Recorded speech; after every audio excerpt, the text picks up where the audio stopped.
Today we're going to talk about relationships. So, what's a relationship? It's a state of connection. We are in constant connection with everything in the environment. Your body is a relationship of the atoms, the molecules, the organs, the system, etc. etc. It has to work in harmony for you to have a sense of well being. If it isn't, we call it disease. So the food you eat is broken down into carbohydrates, proteins, and various other things carried by, the blood after digestion into the cells and the ligaments and the bones, whatever it is. So everything is in a constant state of relationship in our body. Constantly, there is a huge changing transaction occurring on all levels: physical, mental, energy, and everything. So the relationships are always changing, and so are we.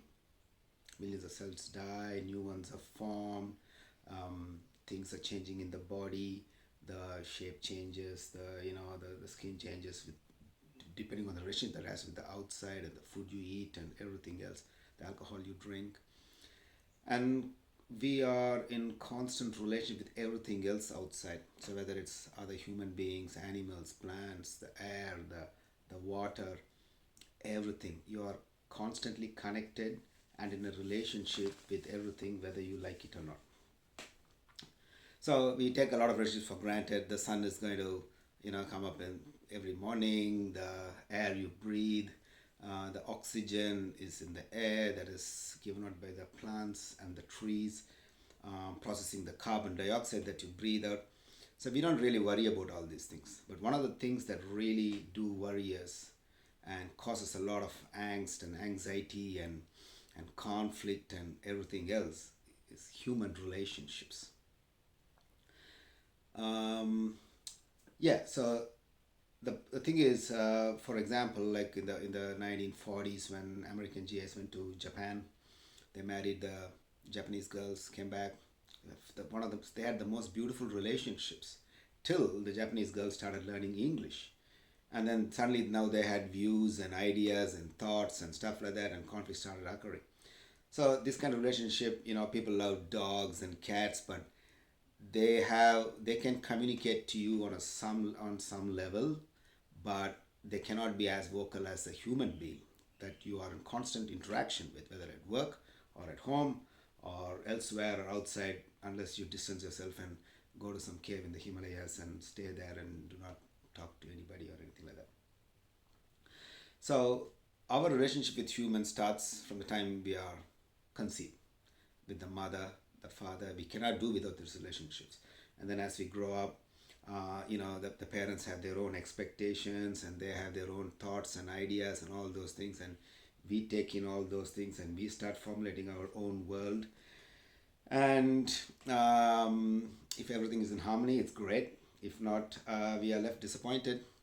And as we grow up, we take all these expectations and needs that are kind of imposed on us, and then we create our own based on past experiences and memory, which is what we call reaction. We become reactionary rather than responsive, which is not to take on the past, but just be in the here and now and take things as they come, which is very hard. So when our relationships with humans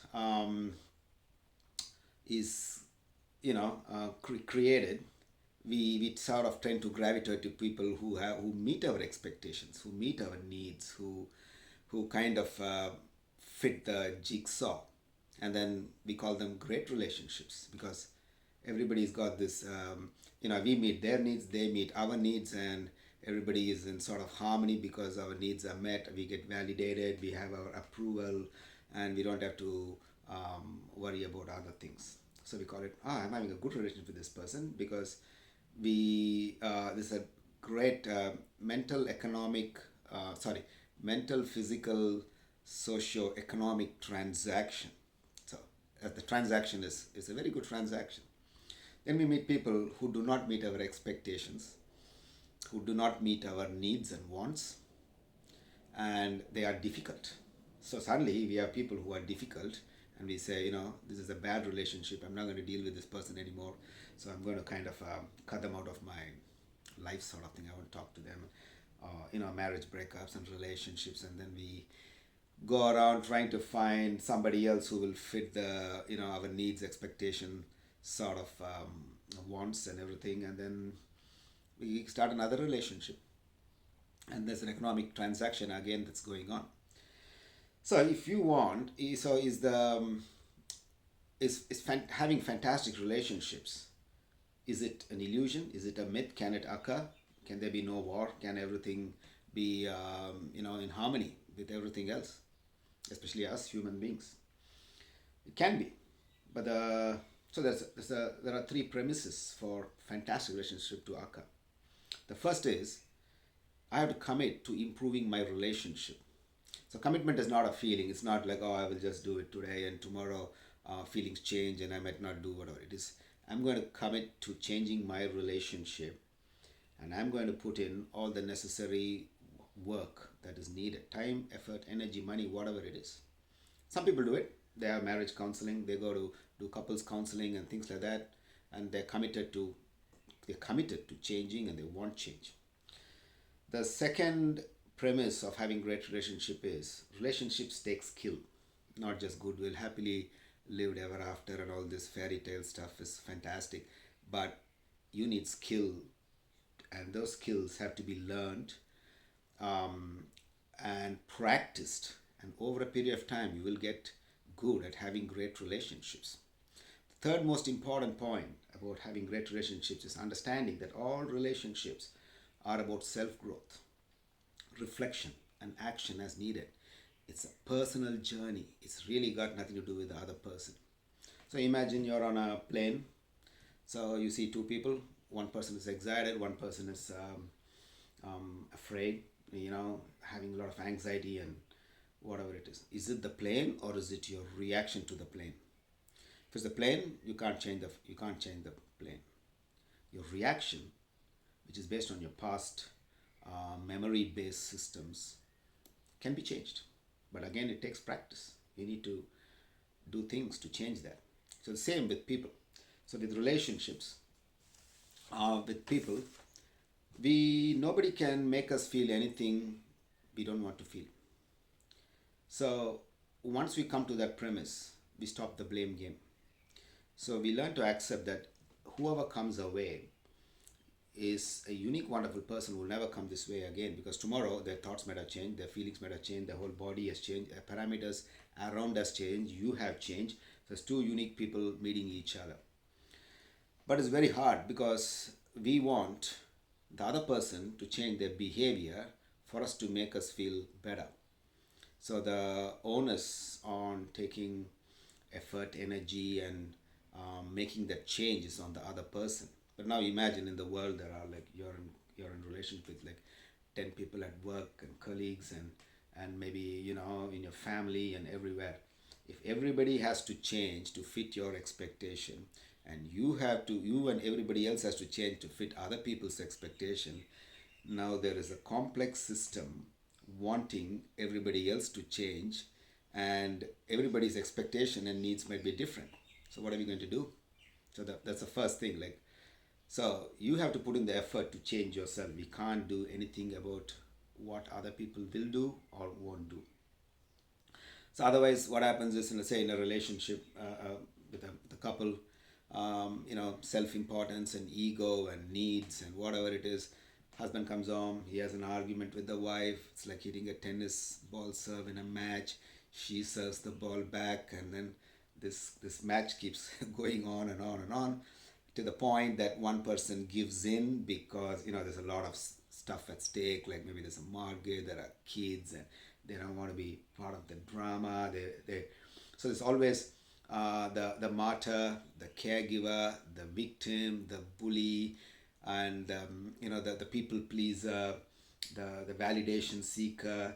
Everybody is in this game, and they seek out people who will fit that need. And then the relationships, okay, then people calm down, the anger goes away, and then there's like a honeymoon period, the husband might buy the wife roses or vice versa, and then go to dinner, and the same thing happens all over again. And then they learn to live with this because it's very hard to change. And so, or if they might break up and move different ways. Some people might go and take some counseling opportunities that might be available and things like that and change. Other people will go and seek somebody else who will fit their expectation, and they will be following through with the same pattern, and then that continues. So to become authentic, first we need to take note that it is my reaction that is causing me anger, anxiety, and then the first of all I'm feeling helpless about the other person. That's my feeling. Then I have this whole set of emotions which is causing me a lot of angst, because emotion is energy in motion. It can be anger, anxiety, shame, guilt, and all those other things that come on from a sense of feeling helplessness.